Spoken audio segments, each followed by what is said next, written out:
Today was a day we all knew was coming, as we got official confirmation from Arrowhead signaling that they are all in on paid fixes, while other items the players have long wanted, like mech customization, are dead and gone.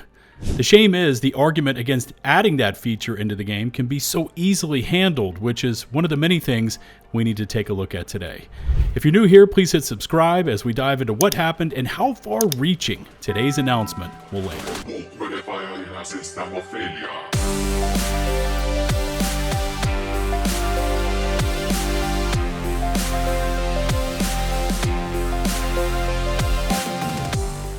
All right, we're going to get into the mechs and all the latest with those armored units in just a moment, because we've got a few items that just came rolling out of Arrowhead a little while ago, starting off with the Superstore. Now, as you all know, way back when, we used to get a single Superstore page per week or so, and then it was shifted over to what we have now with the rotating Superstore with 19 pages, but there was always a few pages that would be left out. So sometimes you'd have to wait maybe a week or 2 weeks for that store page to show back up in the rotation, in case there was something that you really wanted to purchase.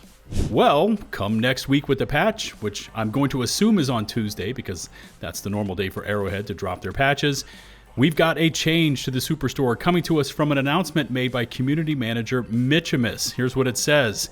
The Superstore is opening up its stock room with next week's update. We are removing the Superstore item rotations. Saw a helmet you liked, no more waiting weeks for it to come back. If the citizen shoppers are happy, we will try and make it a permanent feature of the store. So there you go. No more waiting for an item to show back up in the rotation, as all the items will be on sale at all times. And before anyone asks, nope, there's no mention here about bringing out the pre-order armors once again. Anyways, overall, it's a small quality of life change and one I'm sure many of you have wanted. So drop me some feedback in the comment section. Are you liking this change? Are you not? Maybe you want the Superstore to just get nuked and never come back. Whatever it is, let me know how you feel overall about it.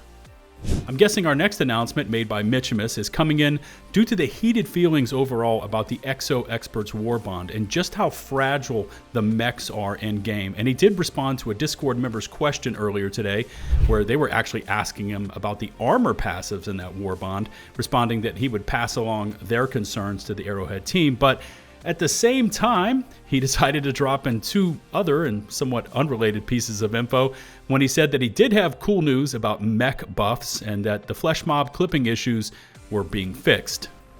Now, first off, that's good news. And secondly, I want to say, of course, there's going to be a mech buff on the eve of a paid mech-centric Warbond, which overall is a very bad trend that Arrowhead has gotten into, which I'll speak to in just a moment here. But for a lot of players, me included, the flesh mob clipping bug has been annoying for a very long time now, especially when I always seem to get slapped silly and die from underground somewhere while attached to a terminal.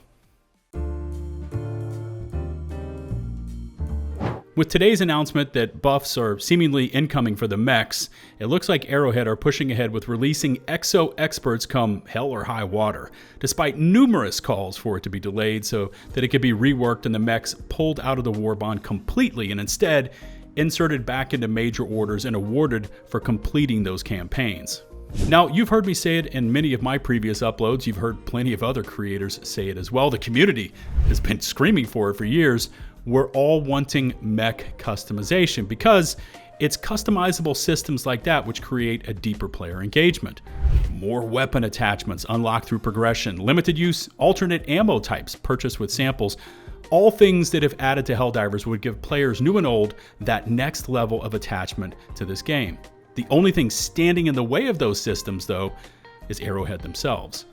Mech customization seems like such a slam dunk. It's an easy W addition to the game, but according to Johan, it's something the studio can't do. The problem is that we made a decision early on where we added multiple mechs as very different stratagems, and that design has sort of pigeonholed us a little bit in how would we handle that going back. Would we consider those like a variant of the core mech, or would we remove stratagems? And I don't think removing stratagems is the right way to go, because we've already made that commitment to the community. In case you missed it, Johan says, We made a decision early on where we added multiple mechs as different stratagems, and that design has sort of pigeonholed us a little bit. He also expresses concerns over offering up variants of the mechs or removing stratagems because they've already made that commitment to the community. But here's the thing. Not a single player playing Helldivers 2 would care or show an ounce of anger at Arrowhead if they took away the Patriot and Emancipator exosuits and replaced them with full mech customization. Again, nobody would care. Why not? Well, think about it. If Arrowhead completely took away the Patriot and E-Man mechs and replaced them with mech customization, we players could go into that system and create our own Patriots or Emancipators. As long as we had a rocket pod, Gatling gun, and autocannons, and a few seconds of configurations, we could make a mech that would function identically to the Patriot or Emancipator, which is a point I haven't seen anyone touch on, or maybe they have and I just haven't seen it. But the point is, we wouldn't miss those two base mechs because we could recreate them in the customization system. However, with Exo Experts, Arrowhead is seemingly slamming the door on ever bringing the players what they want in terms of that level of customization, instead pushing new mechs into a paid Warbond. Now, I've been with Helldivers 2 since the start, and I can remember way back when we could find Patriot exosuits sitting at certain POIs on 𝗛𝗲𝗃𝗃𝗏𝗃, eventually earning them as a full-time stratagem when we successfully completed the Liberate 𝗛𝗃𝗃𝗏𝗃 major order back in early March 2024. We earned the Emancipator suits in late May 2025 after winning a major order to liberate 𝗣𝗹𝘆𝗹𝗃𝗏𝗃, which was at the time being held by the automatons. And for a lot of Helldivers, new and old, it's been this systematic removal of meaningful rewards from the galactic war that is troubling. We used to not only be fighting for managed democracy, but also being rewarded for our victories with new and exciting pieces of tech to add to our armories. I know I'll probably see the Bastion tank mentioned in the comment section, but to remind everybody, that wasn't a reward for winning an MO. In fact, the last one I can remember that we received as a reward was, I think, the grenade wall, which, editing buzz here, I just looked up, was in fact late March 2025. It seems the deeper in-game features we players are wanting have long since been abandoned by Arrowhead. Just to mention it here, Tier 5 ship modules came in around July 2024. The still unfinished weapon customization system arrived on May 13th, 2025, and as I just mentioned, our last stratagem reward for completing an MO was on March 2025. And the point I'm getting to is that those deeper level systems are not arriving. I don't think they're ever going to arrive, and instead, we're now being sold things locked either in Warbonds or the Superstore instead of what we used to do, earn them, which created overall a sense of accomplishment. We used to pay Arrowhead for Warbonds and do so willingly so that they could deliver us great updates, the customization systems that we wanted, and galactic war incentives. But somewhere in there, their focus as a studio has shifted. Nowadays, we pay Arrowhead for Warbonds so that they can develop more Warbonds to sell us. Think about it. And while you're mulling over that, apply that mantra over to mech customization and then factor in why it's never going to happen. You see, first off is the time and resources Arrowhead would have to invest into the system. That's development time instead of Warbonds. Development time doesn't generate dollars, Warbonds do. Now, some would argue that if they made that investment, it would create a stronger bond between Diver and the game, and in turn, sacrifice short-term revenue for long-term gains. And overall, man, I agree with that sentiment. But with the Lumberer and Breakthrough suits now inside the Exo Experts Warbond, it's clear what path they've chosen. There's also been the player versus studio debate on the power levels of our equipment. Now, players aren't asking for mechs something in line with, say, Gundam Wing, but we do want something that could at least hold its own and provide some decent and sustained firepower while it's up and running.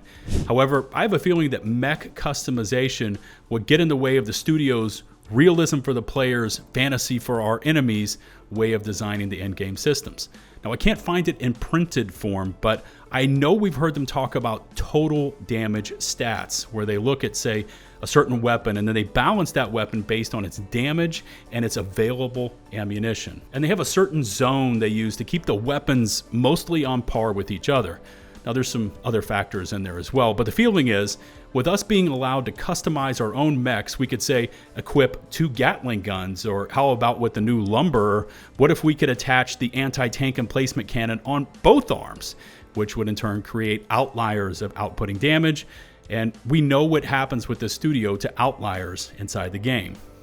This is from a long time ago, and hopefully some of you remember this, but when we first got our hands on the Patriot mech, there was a free experimental version attached to the planet, and at the same time, you could also pay rec slips for the fully unlocked stratagem version, and you could have them both equipped at the same time, giving you twice the number of Patriots you could call in versus just having one. I believe there was also a short period of time where you could quickly trick the system selection screens and pick both the Patriot and Emancipator and bring them both down to a planet, but that was quickly found and taken out of the game by the studio.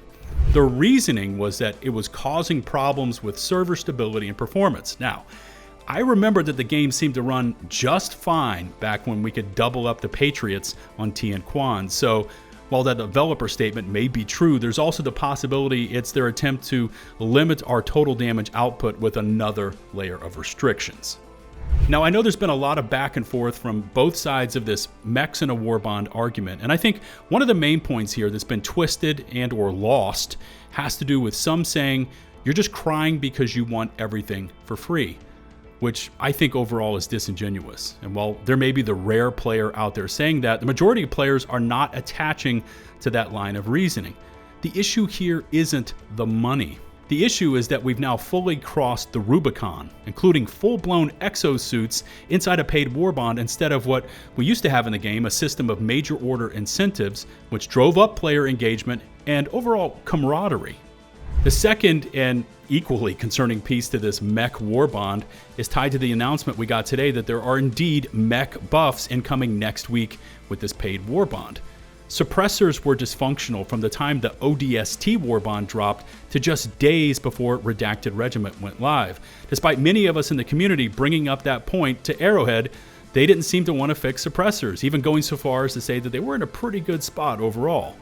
But just days before, again, a paid warbond built on stealth and subterfuge went live, and with lots of dollars on the line if the items didn't work, they went in, they delayed the warbond, they adjusted suppressors to offer up a meaningful impact to the game, and we were finally given working stealth mechanics. Fire was much the same. It was really not in a good spot. Players kept telling Arrowhead they didn't like where it was. Nothing was done about it for a very long time until we got the paid Entrenched Division Warbond with the 𝗲𝗏𝗃𝗃 and Cremator, along with a bevy of fire buffs, including direct damage changes and stagger slow mechanics that we have been asking for since launch. I've got to ask, do you think the fact that Entrenched Division was built around fire had anything to do with these changes? What do you think would have happened if the studio released a warbond with items in it that came pre-nerfed, like what we saw when Freedom's Flame was launched? And now we learn that after months and months of us telling Arrowhead that the mechs are in a bad spot, and instead of them working on them throughout that time, they've actually gone in and systematically made them weaker. Until apparently next week, at the same time we get the Exo Experts warbond, we're also expecting now mechs to get buffed, because of course they are. And that's the point, and more importantly, the issue. Fixes, power level increases, and giving the players a power fantasy are now tied to paywalls instead of fixing things just for the overall good of the game. Next week was predictable. I mean, let's call a spade here. It was expected by everyone that plays Helldivers 2. Arrowhead has been pushing the needle slowly but surely to bigger and more powerful items included in paid content and making it far less about in-game incentives, but the pattern now is clearly showing itself to be true. They go in and make the changes players have been asking for only when it comes down to two things. Number one is that the player base is just losing its shit, and the studio has Reddit, they've got Discord, Twitter, and YouTube all descending on them like a pack of hungry wolves. Say, for instance, back when we got the Escalation of Nerfdom update, which prompted their massive 63-day plan to save the game. The second is when there's money on the line. Paid Stealth Warbond incoming, gotta fix those suppressors. Paid Flame Warbond incoming, gotta buff fire, adding a much-wanted stagger slow effect. And now, a paid Mech Warbond incoming, gotta buff those mechs. The more I think about it, the feedback coming in from the player base was clearly, and I think heavily, in favor of mech customization, but this perceived desire for a mech Warbond was then taken out of context by the studio. Now, yes, some players were wanting mechs and more mechs, but many more were wanting an Exo Engineer Warbond, where the mechs stayed earnable in-game through the MOs, but the Warbond was built around resupplying and repairing our mechs. Now, that would have sold, while staying very true to the core basics of the game. A player rearm backpack or repair tool could have been a part of this Warbond, along with armor that could have provided better mech movement speed and handling, or a passive repair bonus when a player wore it and piloted a mech. I wanted to throw this in just to give you an idea. As of right now, the Emancipator is the 16th most picked stratagem on the bugs, 23rd on the bots, and 20th versus the Illuminates, according to Helldive.live and their pick rates since the Entrenched Division Warbond went live. Listen to these next numbers, though. The Patriot is 29th most picked on the bug front, 43rd versus the bots, and 35th versus the squid. And overall, I've got to say both of those are abysmal. In fact, all Helldivers armor pieces are well down the pick rate charts, as they were all effectively turned to papier-mâché just before the Cyberstand update. It's just too bad that Arrowhead has turned into a studio that now only wants to engage with fixing items and bringing them up to par with player expectations when there's a paid Warbond incoming and big money on the line. I'll be reviewing whatever they bring to the game next week with the updates, and expect a full and honest breakdown of those patch changes once they happen. One thing I also want to see is if they're going to revert the durable damage changes not only versus our mechs, but also the tank, the FRV, the sentries, and more, because everything armored from our armories was hit hard with those past durable damage changes. But yeah, here's where I turn to you, my viewers, for your valuable feedback. Am I out of line for calling out the changes happening only when a paid Warbond is about to launch, or is it bothering you as well? Also, what are your predictions for mech buffs? Are they going to be measured, or do you think Arrowhead is going to go giga buff and try to make them impress the players? Drop a comment and let's see where the community lands on this one. If you haven't done so already, please hit subscribe and ring the notifications bell to receive my future upload alerts. If you're on mobile, please swipe to hype the video. And before I shut it down, I'd like to send out a warm and heartfelt thanks to all of our hardcore channel members. Until the next one, this is 𝗛𝗲𝗋𝗆𝗃𝗍𝒫𝗏 signing off.